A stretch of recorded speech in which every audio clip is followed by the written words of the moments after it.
Hi everyone, I wanted to record a quick video this week talking about forecasting. Forecasting is something we do a great deal of in economics and statistics. Forecasting is effectively attempting to predict the future. We want to look at some information we have today, what information we have, and extrapolate that going forward so that we can forecast into the future what might happen. We look at maybe forecasting the demand for certain products. We look at forecasting sales for things into the future, which is a reflection of the demand for that product. We might look at forecasting unemployment rates and predicting what unemployment rates will be over the next year. We might look at forecasting GDP or forecasting inflation. We look at forecasting or predicting these things, and there's a lot of different ways to do that. There are many different methods to apply statistically to do forecasting. And I'll just talk about a couple of them, and I want to give you some examples of data that we might use. So the first thing we might look at is our Fred, Federal Reserve Bank of St. Louis, Fred economic data. This website at fred.stlouisfed.org, or you can just Google for Fred data, has an enormous amount of data on it. There's over 750,000 US and international time series data from over 103 sources. Sources like the Census Department or the Bureau of Labor Statistics or different boards of trade. We look at things like consumer price index for inflation or gross domestic product. Here's the unemployment rate that we can look at. We can see any of these stats. We might be interested in forecasting demand for something. So one of the things we can forecast that Fred has information on is total vehicle sales in the US. So here I'm looking at total vehicle sales, cars, trucks, etc., by millions of units, seasonally adjusted. So you can see here in 2020, we were at about 17.2 million units. And I'm looking at 2010 through 2020. So that's something we might want to forecast. And we could do that, for instance, in Excel by downloading this data from Fred. If we just click the download button, we see that Fred has downloaded our information from the graph. It's by observation date, and total SA is our total sales. So one thing we can do very easily here in Excel is we can highlight this data and recreate our line graph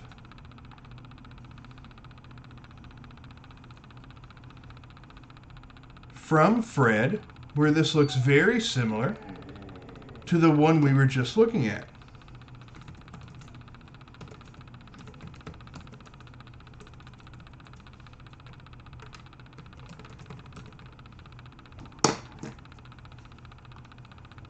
And then we could even go in and add our dates into this.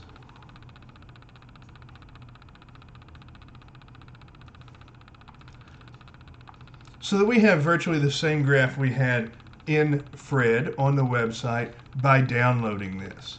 So what we want to do is, this is all of the data that we know about. What we want to do is begin to forecast into the future. So our data ends here with a date, 2021-1. So this ends in January 1 of 2020. And one neat thing we can do in Excel is we can just grab this and drag it out, and it'll give us some dates into the future. So I'll color those red so we know that this is our forecast. So what we want to do is fill in these numbers and predict vehicle sales going forward in 2020. And I can even come in here and change these ranges so that I encompass all of our data like this. And we can add in all of our new information when we get it out here. We also have to change this to go up to our full range. So now we can extend this data all the way out, and our graph now shows this empty bit here on the end, and that's going to be for our forecast. One thing that I like to do is add a vertical line to our graph.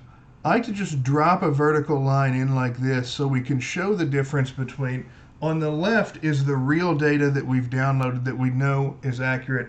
On the right is going to be our forecast. So at this point I want to mention there are a few different ways to do this kind of forecast. Mathematically, there's many different things we can do. Up to and including just simply blind guessing what we think it's going to be in the next year. We're going to avoid blind guessing. We believe there are much more mathematically valid ways to do this. So I want to show you a couple. One thing that we can do is actually used in economics is considered a naive forecast. It's called a naive forecast. And it's really not a forecast at all. What we just do is take the last value we had and assume that that will be what we have for the future. It's a naive forecast. We just assume there will not be any changes in the future. And when we look at our graph and look at the past couple years of basically flat vehicle sales, it doesn't look too far off. It doesn't look like since about 2015, vehicle sales have really been changing all that much. This might be somewhat valid in some cases, but terrible example, so we'll absolutely not be using a naive forecast. We'll delete that. One thing that we can do, and that Excel helps us out with easily, is adding a trend line to this graph. So if I click on my line here, right click and tell it to add trend line, notice that Excel gives me some options over here, and it draws in this dotted line. The dotted line is sloping upward and to the right, and the dotted line uses all of the data that Excel has here. By default, Excel adds what's called a linear, you see over here, a linear trend line, which just uses one real variable. And we can look at the equation which Excel will put out here, which I've done by, if we look at our trend line, we click Display Equation on Chart and Display R Squared on Chart, and it shows me that here. And I'll make it a little bigger so we can see it. Notice that this equation is y equals 0.0017x minus 56. And the r squared, or the level of fit, is about 0.74. R squared goes between 0 and 1, where a 1 would be a perfect fit and a 0 would be really no fit to our data at all. So 74 is not bad. But looking at our trend line, it's going up considerably, and this tells us that we expect vehicle sales to continue going up. So we could use this trend line, especially looking at this formula here. Notice that this formula is in our old slope-intercept form that we learned in Algebra 1, equals y equals mx plus b. Remember that y equals mx plus b, m is the slope and b is the y-intercept.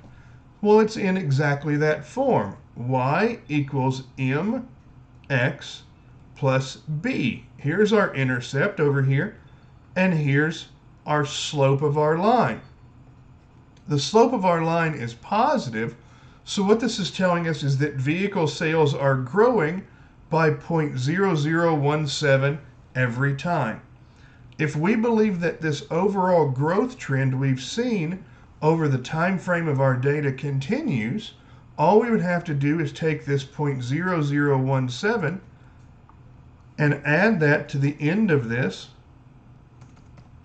like 0.0017, plus whatever our previous number is. If we believe that that growth trend we've seen over the last 10 years will continue. We could take that 0.007, add it here, drag this down, and you notice that we get a trend line here. And again, we've used sort of a mathematical basis to this, and our forecast doesn't seem to be out of the ordinary. It doesn't seem to be impossible. We're not showing dramatic increases in vehicle sales. We're not showing dramatic decreases. We're showing that on average things will go up a little bit every month. And that doesn't seem to be unreasonable. So we can use this trend line to do this kind of forecasting this way, which might be a little more accurate than a naive forecast. Another thing we can do is go back and look at our trend line. Notice that it gives us a linear trend line. We could use some of these different trend line equations that might fit our data a little bit better. If we go to a polynomial trend line, notice that this shows auto sales going down. It shows that we've gone up for a time, leveled off, and then kind of gone down, because you see here in the last few months, these points are lower than some of the points we've had in the past. They're below this 18 line, which we have been above at some points here. Maybe this data shows that vehicle sales are going down. So we could use, again, this same equation here, and we would have to work out this squared and x, because as we remember again from algebra in high school, this is a parabola, and this is the formula for a parabola. So we could use this formula and say that auto sales might be going down a little bit in the future. So now we have a decision to make as an analyst. We might want to ask ourselves, we've done two forecasts, one of which shows auto sales going up a little bit, one of which shows auto sales going down a little bit. Which one are we going to use? Which one is mathematically correct? And this comes into one of the big problems in forecasting. There is no one right answer. I can't tell you which one to use in every case. We might want to call on our own expertise or our own view of the data, or what we think the data is really telling us as to which method we might want to use. A linear trend line, a polynomial trend line, a naive forecast, another more advanced method like a regression analysis. A lot of this is left up to the forecaster, to the analyst.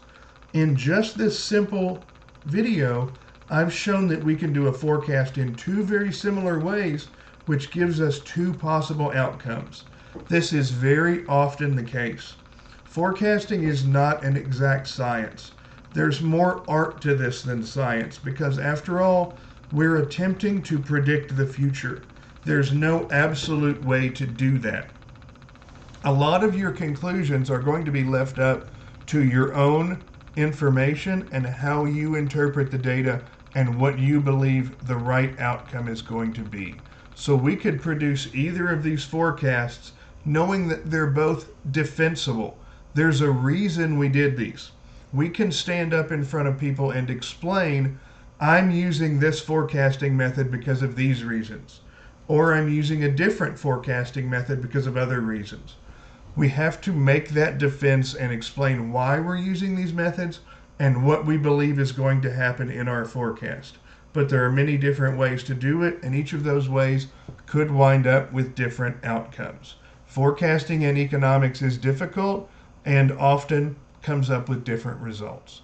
So thank you very much for watching. As always, if you have any questions, feel free to reach out to me, and happy forecasting this week.